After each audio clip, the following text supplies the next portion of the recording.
Hi, I'm Michael McWhorter from Polygon. We're at Treyarch today. I'm with Mike Raphael, esports advisor at Treyarch, and we're going to look at Call of Duty Black Ops 2's new shoutcasting features. So we're actually in it right now. What are we doing? What are we looking at right now? We're instantly in shoutcasting mode here, Mike. So we're on board with Fluffy. As we can see, it's the nameplate here on the bottom of the screen. And what we're going to do is we're actually going to use some of these really dynamic controls that allow people out there to shoutcast matches or professional esports leagues, any tournament or event that's holding a Call of Duty event.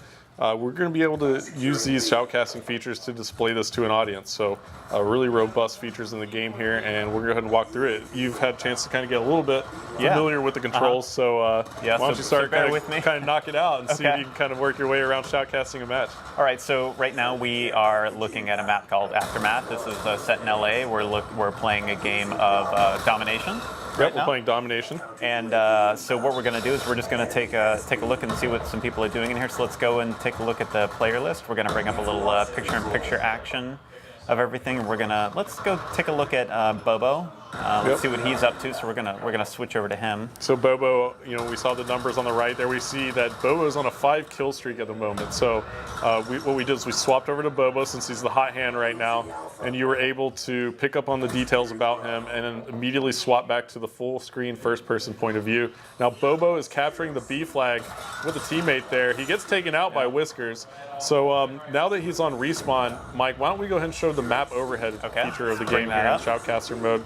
And so now we see Bobo just respawn, and there he is lit up in the middle of the map. You just swapped over to Fluffy now, so we're able to swap players here in the map overhead. We can kind of pull that picture-in-picture pane back in if we'd like. So this is very dynamic and robust. We're able to do quite a bit with it, and at the moment, you're in that map overhead view, but you can always pull back out of it. This is just kind of a way for the shoutcaster to get right back into the action as fast as possible and bring that viewer back into the game.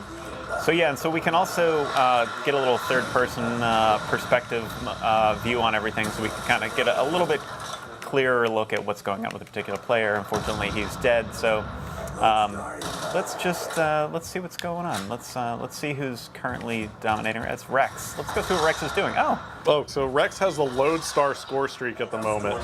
Now this is very similar to a Reaper in Black Ops, but it actually is going to rain down missiles really quickly, and Rex, you can actually zoom in, paint the part of the map where you want the missiles to hit. They come down a little bit faster in Black Ops 2, and there you go. Looks like there are a couple players he's going to come in on, and Rex just picks up a nice 2-piece, make that 3, and he gets a 4th there. So he's doing some work. The lodestar is one of the very high level score streaks in the game, so it's a very, very fun score streak to use, as you can see. Rex is really bringing up the score for the Mercs. As you can see, there's a little scoreboard up at the top. Shows us our two teams, the current score, and how much time we've got left in this round of domination. Okay, Rex isn't done with the murder yet, as he rains in a Hellstorm missile. So it's very similar to a Predator in traditional Call of Duties. Rex with what is that, a 14 kill streak? Yeah, he's got 15 kills now, so Rex is beasting it up. Not to mention he has Bobo on his team too. Both those players have been doing a phenomenal job all day long here. And looks like Rex is actually going to call in a care package now, and he has another Hellstorm missile, and he just captured the A flag. So Rex is on an ultimate tear right now, seriously doing all sorts of damage for his team. And it looks like he just picked up another kill streak. There's a counter UAV, sorry, it's a score streak.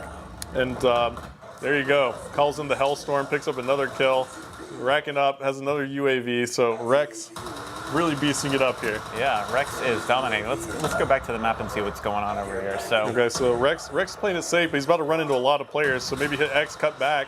He just picked up another kill right there. So that was a really good use of what's going on with that. Now he's got another Hellstorm, and he doesn't manage to get anything with that one. Well, let's give Rex a break. Wow, he's on a 21 at this point. He is really doing some damage. I have a sneaking suspicion that he works at Treyarch. Whiskers takes out our friend Bobo. And let's switch to the other team. Let's say what is this? The FBI that we're looking at right now. Let's see how they're doing. They're way behind. 68 to 90, 69 to 96 at this point. Yeah, and so Another thing that we really wanted to make sure was evident to the spectators, they could decipher as much information as quickly as possible at the very top of the screen. So, if you're going to turn to a sporting event, let's say like a football game or a baseball game, you're able to look at the broadcast on television, and there you see the scoreboard, the inning, or the quarter. You're able to decipher all that information you need to know about the game, who's in the lead, what the score is. You're able to get all that info really quickly in a matter of seconds, and that's what we brought over to Call of Duty as well here in shoutcasting mode. You're able to see exactly what's going on in the game immediately by taking a look at the score panel on top of your screen. Why don't you take a look at the options for me? There you go. So, Mike, you want to talk a little bit about what we can show and what we can remove from the HUD while you're shoutcasting? Oh, it yes. looks like you got a lot of options. Sure. I mean, we have every option pretty much possible. I mean, you're able to go in and customize the HUD at any point with whatever customized setting you'd like. So you can remove the mini map, you can remove the score panel, you can remove the nameplate, you can remove the score streaks, you can remove all these elements that are on the screen, or you can add them in depending on how you want them. And it really makes for a nice shoutcasting experience, a really great spectating experience. And yeah, there's just a lot going on here. We also have a mode, if you cut back to the players, where we can actually listen into the players communicating at any point by going into picture-in-picture and going back to the players panel here. And if you press left on your D-pad, you'd be able to hear the players communicating. So as you do that, you see Scruffy's mic is kind of lighting up, and so Scruffy's communicating a little bit, and Spot's communicating a little bit. So you can actually hear the players communicating in the game using the listen-in feature, and that's something that a lot of spectators like to do. They like to listen to their favorite players or favorite professional teams communicate with each other and learn from that communication. So that's a great feature here in Black Ops 2. Well, let's see if we can listen in to what the mercs might have to be saying to each other. Doesn't sound like there's a lot of chatter right now. People mostly focused on just killing each other. Yeah, it sounds like some ambient noise coming through the mic. They're not really focused too much on speaking, communicating, as they are slaying away here and winning the game. So, well, there you go. Game's wrapped up. Well, I think it's safe to say that the mercs walked away with that one. And yeah, thanks to Rex went off on a huge tear. Putting a hurt on everybody. All right, Mike, thank you.